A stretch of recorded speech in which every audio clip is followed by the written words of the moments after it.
नमस्ते विद्यार्थी मित्रांनो, idle class या आपल्या YouTube चॅनलमध्ये तुम्हा सर्वांचं स्वागत आहे। विद्यार्थी मित्रांनो, आजच्या या व्हिडिओमध्ये आपण पायथागोरसचं प्रमेय अभ्यासणार आहोत। अत्यंत महत्त्वाचं प्रमेय आणि या प्रमेयावरती परीक्षेमध्ये हमखास प्रश्न हा विचारला जातो। तुम्हाला डायरेक्ट प्रमेय लिहा असा प्रश्न येईल किंवा त्याच्यावरती एखादा क्वेश्चन विचारला जाईल, परंतु प्रश्न हा असणारच आहे। तर चला आपण वेळ न घालवता हे प्रमेय समजून घेऊया। पहा विद्यार्थी मित्रांनो, मी माझ्या या अगोदरच्या व्हिडिओमध्ये देखील सांगितलेलं आहे, प्रमेयचं कधी पाठांतर करायचं नाहीये। जर तुम्ही प्रमेयचं पाठांतर केलं तर ऐन वेळेस परीक्षेला लिहिताना तुम्हाला आठवणार नाही, कारण की प्रमेय हे एक नाहीये। तुम्हाला माहिती 16 प्रमेय आहेत आणि सगळे पाठांतर केले तर हे प्रमेय दुसऱ्या प्रमेयमध्ये असं एकत्र लिहिणार तुम्ही। तर पहा आपण हे प्रमेय समजून घेऊया। आता पायथागोरसचं प्रमेय, तर त्याचं जे वाक्य आहे ते पहा काय आहे। काटकोन त्रिकोणात कर्णाचा वर्ग हा इतर दोन बाजूंच्या वर्गाच्या बेरजे इतका असतो। जे वाक्य तुम्हाला दिलेले आहे त्याचा अर्थ अगोदर आपल्याला समजून घ्यायचा आहे। तर पहा येथे त्यांनी काय सांगितलं की काटकोन त्रिकोणात, म्हणजे येथे पहा मी रफ तुम्हाला काढून दाखवते की हा काय आहे, काटकोन त्रिकोण आहे। आता फक्त पहा अगोदर आपण फक्त काटकोन त्रिकोण काढूया।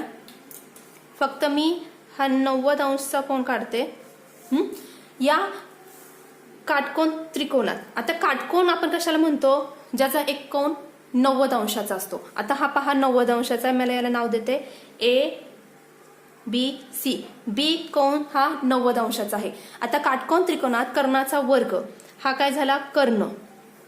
हा काटकोन त्रिकोण AC हा कर्ण झाला। तर या कर्णाचा वर्ग पहा, या कर्णाचा वर्ग इतर दोन बाजूंच्या वर्गाच्या बेरजे इतका असतो। ABC हा काटकोन त्रिकोण आहे, AC हा या काटकोन त्रिकोणाचा कर्ण आहे। काटकोन त्रिकोणासमोरील बाजू ती असते कर्ण। काटकोन त्रिकोण म्हणजे काय, 90 अंशाचा जो कोन असतो त्याच्या समोरील बाजू। येथे हा 90 अंश आहे का, ए नाही। सी आहे का 90 अंश, नाही। फक्त बी हा कोन 90 अंश मापाचा आहे, म्हणून हा काटकोन त्रिकोण आहे। आणि या कोणाच्या समोरील बाजू म्हणजे ती काय असते, कर्ण। या कोणाच्या समोरील बाजू काय आहे, AC, म्हणजे AC काय झाला, कर्ण। तर या कर्णाचा वर्ग, या कर्णाचा वर्ग हा कसा असतो, उरलेल्या दोन वर्गाच्या बेरजे इतका। म्हणजे ही एक बाजू AB आणि ही एक बाजू BC, या दोघांची बेरीज केली की आपल्याला कर्णाचा वर्ग मिळतो। असं हे या वाक्याचं अर्थ आहे। तर पहा आता येथे आपण त्रिकोण ABC घेतला, AC हा कर्ण आहे। आता आपल्याला काय करायचंय, पहा आपल्याला पक्ष लिहायचे। आता पक्ष मध्ये आपण काय लिहिणार, एक एक स्टेप आपण लिहून घेऊया। पक्ष आणि साध्य हे तुम्हाला या वाक्यामध्येच मिळतं, त्याचंही पाठांतर करायचं नसतं। आता पक्ष म्हणजे काय, तर पहा काटकोन त्रिकोणात कर्णाचा वर्ग हा इतर दोन बाजूंच्या वर्गाच्या बेरजे इतका असतो। म्हणजे त्रिकोण ABC हा कसा आहे, काटकोन त्रिकोण आहे। तर पहा येथे लिहूया आपण, त्रिकोण ABC मध्ये कोन B हा काटकोन त्रिकोण आहे, हे आपल्याला पक्ष मध्ये लिहायचं आहे। मग आपण काय लिहिणार, मध्ये कोमा ABC, कोन नेहमी आपण मध्ये लिहितो, A नंतर हा B कोन आणि C हा कसा आहे, 90 अंश। हे झालं आपलं पक्ष। आपण याचं पाठांतर केलं का, नाही। कशातनं लिहिलं आपण, जे दिलं होतं त्यातूनच। आता साध्य आपल्याला काय करायचंय, त्यांनी काय सांगितलंय की कर्णाचा वर्ग हा इतर दोन बाजूंच्या वर्गाच्या बेरजे इतका असतो, हे आपल्याला साध्य करायचंय। कर्णाचा वर्ग म्हणजे AC चा वर्ग बरोबर, AC चा वर्ग हा कसा असतो, या दोघांच्या बेरजेच्या वर्गा इतका। म्हणजे या दोघांची बेरीज दाखवावी लागेल, दोघांची म्हणजे या दोघांच्या बाजूंची। AB चा वर्ग पहा, AB चा वर्ग अधिक BC चा वर्ग बरोबर काय, AC चा वर्ग। साध्य आपण पाठ केलं का, नाही। जे दिलंय ते फक्त आपण मांडलेलं आहे आणि ते आपल्याला समजलं पाहिजे कसं मांडायचं। आता पहा आपल्याला सिद्धता लिहायची, पण फक्त एवढ्या त्रिकोणावरून आपण सिद्धता लिहू शकत नाही किंवा आपण हे प्रूफ करू शकत नाही। मग आपण अशा वेळेस काय करतो की दिलेल्या डायग्राम मध्ये आपण काहीतरी रचना करतो। आता इथे आपल्याला रचना काय करायची की आपल्याला B या कोणातून AC वरती एक लंब काढायचा आहे। पहा लंब काढल्यामुळे काय होईल की आपल्याला इथे दोन त्रिकोण मिळतील। पहिल्यांदा एकच त्रिकोण होता ABC, पण एका त्रिकोणावरून आपण हे साध्य करू शकतो का, नाही। मग आपण हा लंब काढला, या लंबामुळे आपल्याला काय मिळाले, इथे 3 त्रिकोण दिसतील तुम्हाला. पहा, ए बी सी हा पहिला त्रिकोण, त्यानंतर आपण येथे नाव देऊया डी. ए डी बी हा दुसरा त्रिकोण दिसेल, नंतर बी डी सी हा तिसरा त्रिकोण दिसेल. याच्यासाठी काय करावी लागली आपल्याला, रचना काय केली समजली. आता येथे पहा, जर तुम्ही या कोणाचा पण विचार केला तर हा कोण पण कसा आहे, 90 अंशचा आहे. आपण जर असा पाहिला, पहा असा पाहिला तर हा पण कसा आहे, काटकोन त्रिकोण आहे, आणि त्याच्या समोरील ए बी हा काय आहे, कर्ण आहे. तर पहा, आपण सिद्धता येथे रचना मांडूया. अगोदर आपण रचना काय केली, जी रचना केली आपल्याला ती मांडायची आहे. रचना केली आपण बिंदू बी मधून बाजू AC वर आपण रेख किंवा तुम्ही त्याला लंब देखील म्हणू शकता, रेख BD लंब काढला. त्याच्यामुळे काय झालं, A, D आणि C हे कसे झाले, समान झाले. AD आणि DC ही बाजू कशी झाली, समान झाली. आता आपण लिहिणार आहोत सिद्धता.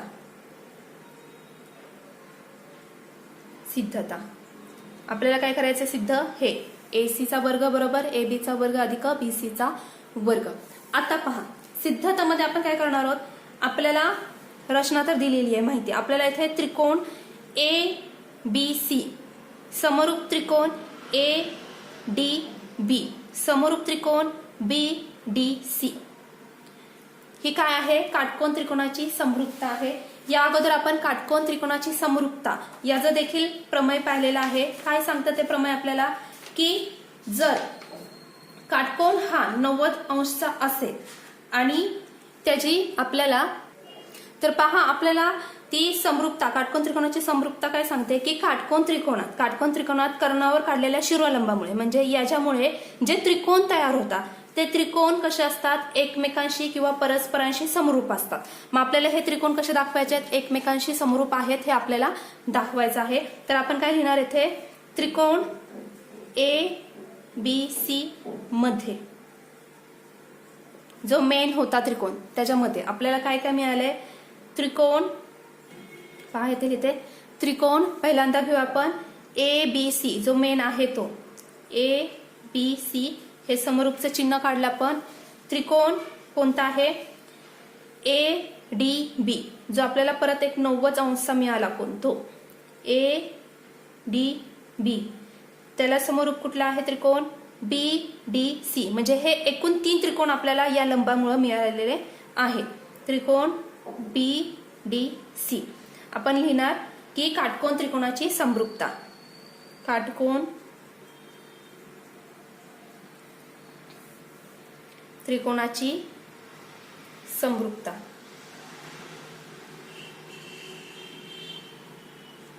पहा, अशा प्रकारे आपण हे लिहून घेतलं.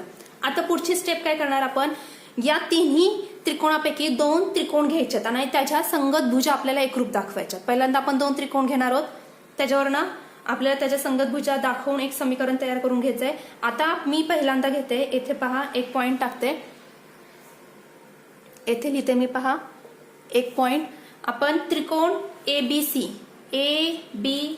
समरूप त्रिकोण ADB हा घेऊया. तर पहा येथे मी लिहिते त्रिकोण ABC समरूप त्रिकोण ADB.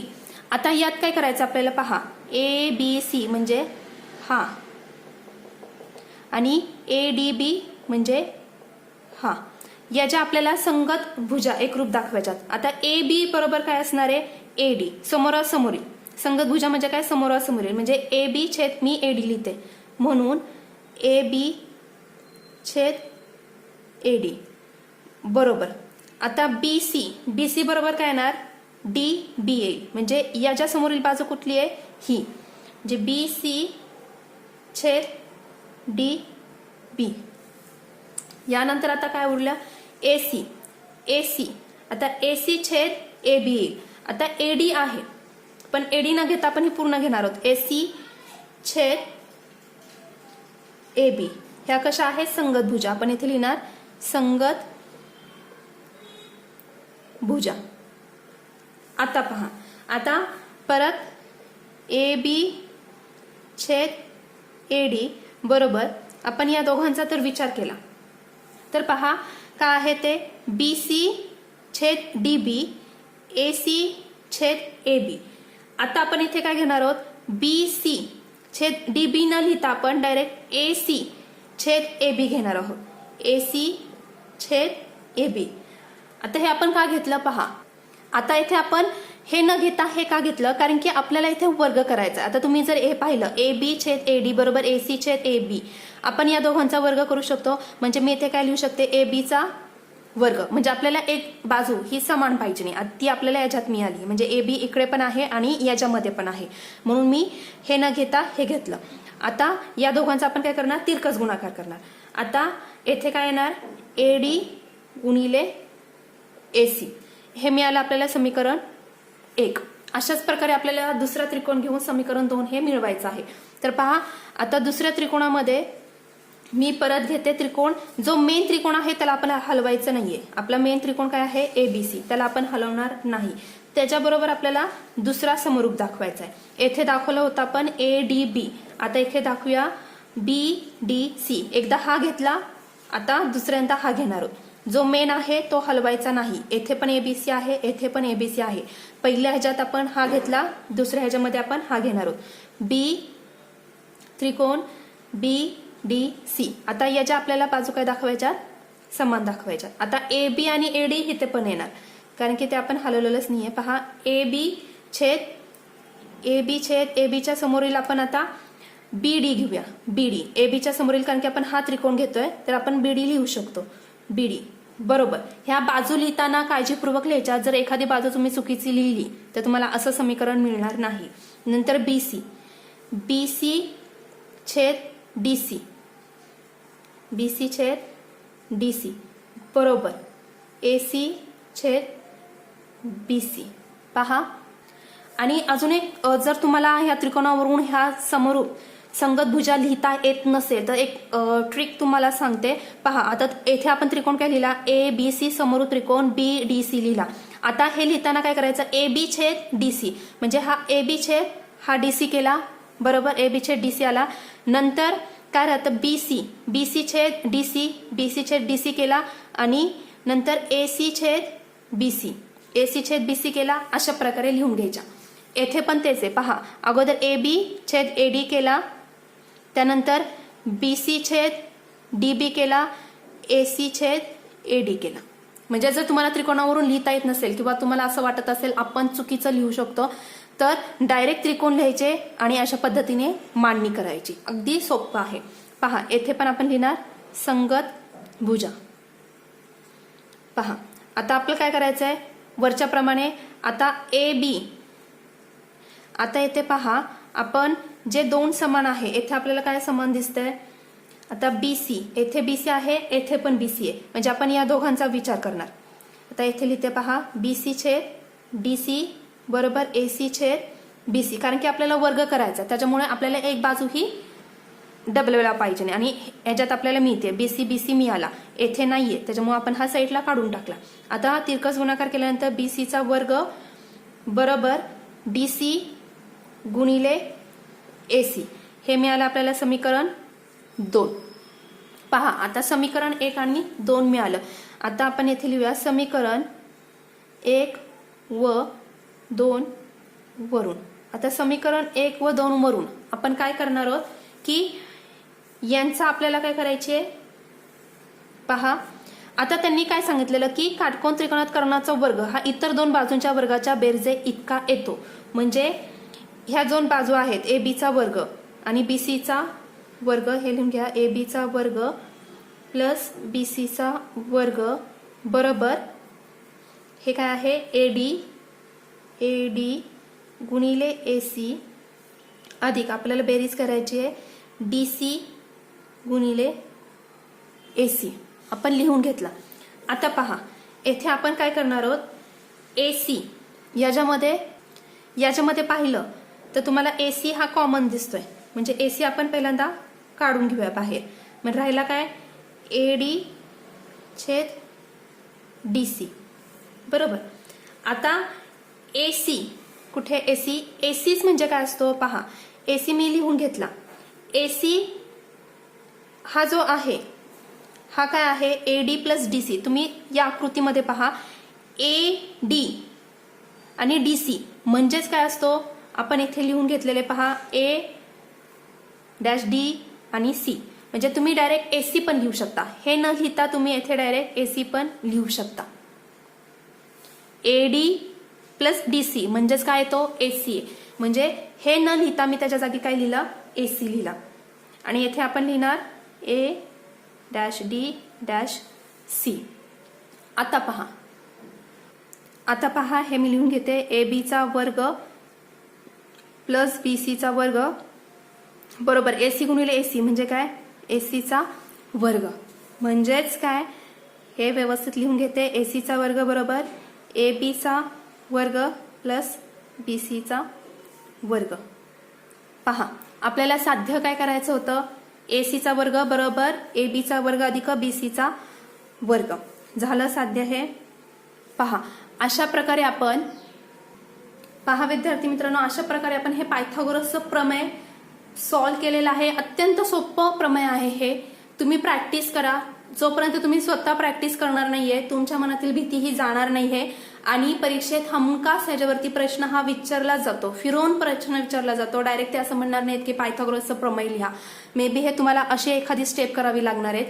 येथे जे मी सांगितलं की जर तुम्हाला संगतभुजा लिहिता येत नसेल तर ही ट्रिक यूज करा आणि प्रमेय सॉल्व्ह करा. तुम्हाला आउट ऑफ मार्क्स नक्की मिळतील. तर चला विद्यार्थी मित्रांनो, आता आपण येथेच थांबूया. अजूनही तुम्ही माझ्या चॅनलला सबस्क्राईब केलं नसेल, माझ्या चॅनलवरती नवीन असाल तर सबस्क्राईब करा. शेजारी जे बेल आयकॉन आहे त्यावर क्लिक करा. याने काय होईल, मी जेव्हाही व्हिडिओ अपलोड करेल याचं नोटिफिकेशन तुम्हाला मिळेल. अशाच प्रकारचे व्हिडिओ तुम्हाला या चॅनलवरती मिळणार आहेत. या अगोदरही मी भरपूर व्हिडिओ अपलोड केलेला आहे. डिस्क्रिप्शन बॉक्समध्ये तुम्हाला त्याची लिंक मिळेल. तर चला आता पुन्हा भेटूया एका नवीन व्हिडिओ सोबत. तोपर्यंत धन्यवाद.